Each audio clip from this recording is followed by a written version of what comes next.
Hey, how's it going, everybody? Valkorian here. I just wanted to come on and make a really quick video about the update 30.9 coming November 11th.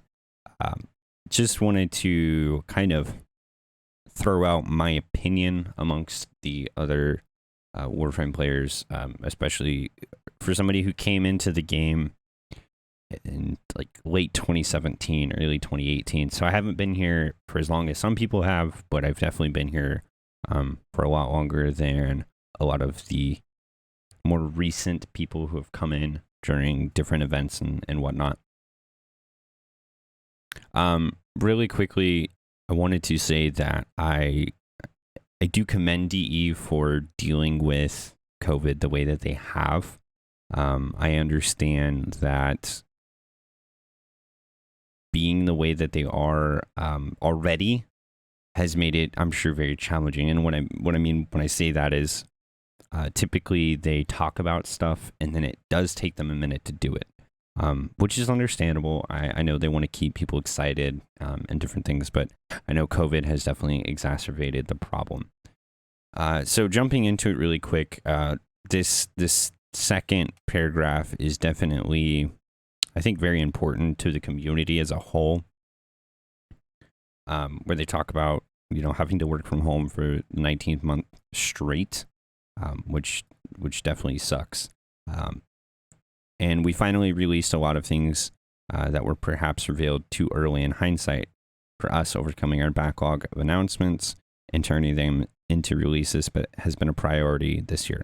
In addition to a larger ratio of reviews and quality of life content in the game, this has likely been particularly challenging for veteran players who may appreciate the motivations behind the changes, but are itching for something new or challenging to do, or in the case of content creators, cover.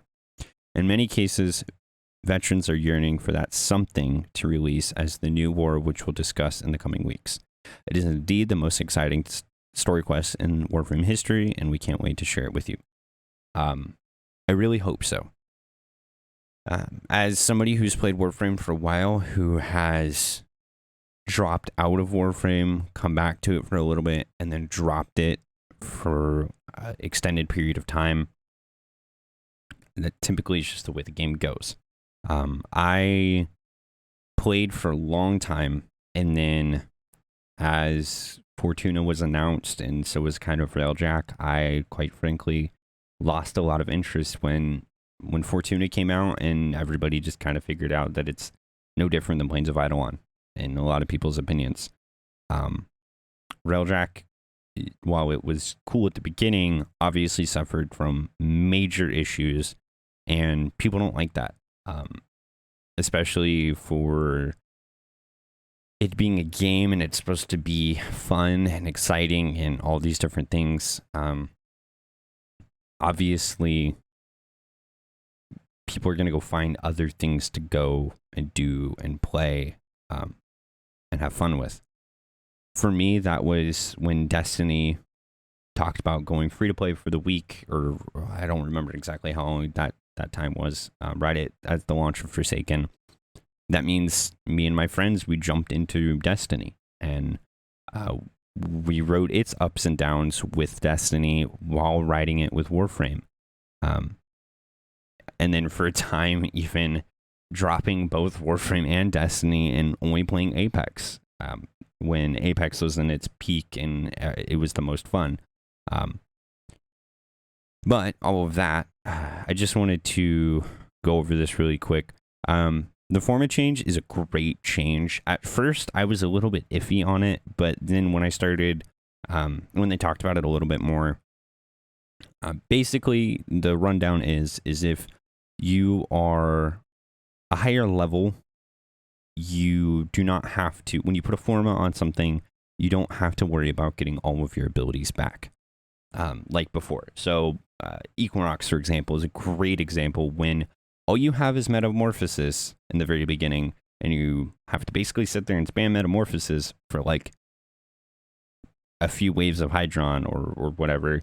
It kind of sucks, especially if you don't have an affinity booster with active all the time. So fortunately, they've changed this, which is really neat. I like to see that.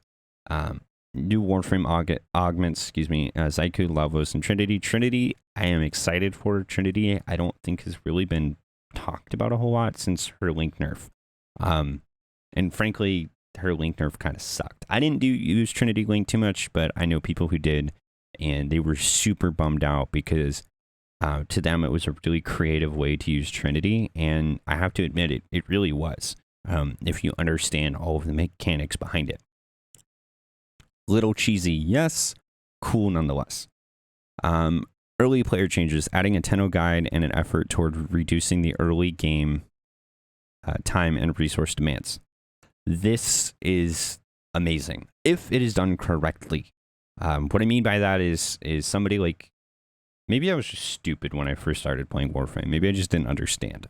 I came from playing a lot of shooter games, so Warframe was my first real experience with any sort of MMO, loot shooter, that sort of thing. So what it kind of sounds like is there's going to be a persistent in-game thing that tells you what you need to do next. I hope it's a little bit more in depth than what it kind of sounded like. Basically, it's just talking about doing quests and whatnot. And they said that people don't realize that quests are there. I don't know how much of that I believe, because at least from my experience and experience helping probably a few hundred players on my own at this point, and being in the clans that I've been in, really what it had more to do with was people getting primes and getting weapons and understanding what that was like, and understanding all of those things and how damage worked and stuff like that. But who knows? Maybe I'm wrong, and that was just a not a fluke scenario, but maybe that would just happen to me, or is an isolated sort of situation. So hopefully it explains stuff not too in depth, but in depth enough where they understand it. Necromech and Railjack acquisition improvements, which is great because I don't think I have a Necromech still, and I only got a Railjack like 3 months ago because I did not care. I really just didn't care. And really, I don't care about a Necromech. It's not, to me, it's just not interesting content. So eventually I'll get around to it, I'm sure, but for now, it's just kind of on my back burner, which I'm going to need it before the new war drops because they want you to have own a Necromech and Railjack. So I'll need to get on that. Dojo and decoration changes. This is something that is great because it's a change that hasn't been there for a while, really. I remember when dojos were updated, and then it kind of stopped being talked about for a little while, which is fine. I know they have other stuff that they need to worry on. But this, especially the arrival gate. You now control where Tenno spawn in your dojo. Place an arrival gate and Tenno will appear in that very spot when they visit. Dojos without an arrival gate will default to the current spawn system. Quite frankly, the current spawn system sucks. In my dojo, the way we have things decorated, it spawns you in the middle of a decoration. And I did my very best to make sure that that decoration was out of line of what I think would be logical pathing for somebody to spawn into. But apparently it wasn't. Apparently in our spawn, you spawn kind of off to the side a little bit, so you're right in the middle of the decoration, which sucks. So this definitely is a great thing to me. And then all of the other different basic and advanced modes that they're going to be bringing for the UI, which is cool. That's a nice update that they're going to be bringing. Augment information, kind of jump to that. Valvos Ophidian Bite, change to reduce cooldown of abilities by X amount of seconds for hitting a cluster of enemies, exact number to be determined, while also adding an ability range buff for Ophidian Bite. Zyku Grasp of Lok. When a stolen weapon deals damage to a target affected by ability of the lost, Zyku heals for HP. Zyku the Lost, casting a lost ability increases the power strength of the lost ability by a certain percentage and will stack. Casting the same lost ability twice in a row resets the bonus. Trinity Blessing. This right here sounds super interesting. Gain ranged primary/secondary weapon crit chance percentage for each percentage you heal on your allies. On a refresh, it adds up new value and refreshes the timer. This could potentially bring, I don't want to say bring Trinity back, but at the same time also make her super, super useful in missions again.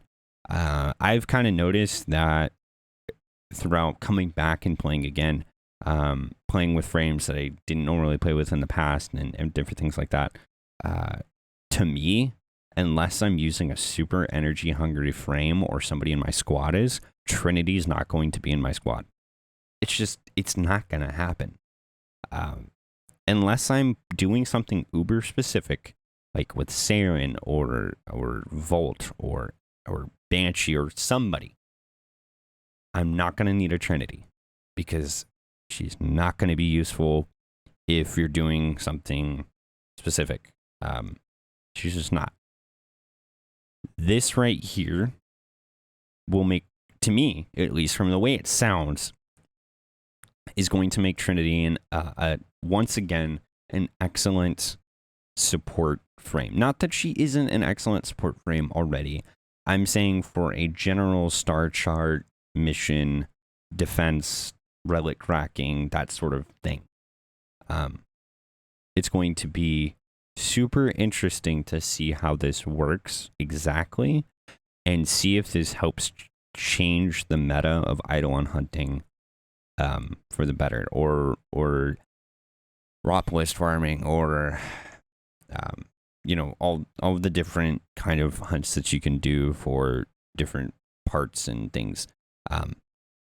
This sounds incredibly neat to me, and I'm super excited to get my hands on this augment to play around with it, and maybe create a whole new Trinity build around this whole augment. I'm going to be super upset if this augment sucks and it's just not very good, and the percentage that it gives you is just something is like 5%. Who knows? We'll see. If it's 1-for-1, I think that'll even be fine, because crit chance percent for each percent on you heal on your allies. But realistically, higher obviously would be really nice. So if it gave you like 10% for each, who knows? We'll see. We'll see how they want to play with that, if that makes any sense. That's pretty much all I have. I just wanted to say once again, I think DE is doing a fantastic job about putting stuff out there. I wish so much, though, that they would maybe not talk about stuff so much, at least before they launch specific things. Particularly in the case that I can point to is when they talked about Fortuna, but then at the same time they talked about Railjack. And I really, really wish they would have just stuck to Fortuna. To me, what it sounds like there when they did that was they knew they didn't have something good or as good as people wanted it to be, so they wanted to hype people up even more. And I really hope that that kind of stops happening.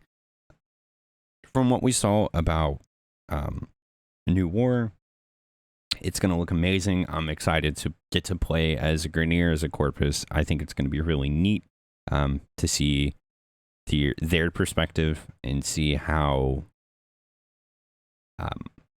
everything is from their perspective. But all of that being said, hope you guys enjoyed this different style of video, and I'll catch you in the next one.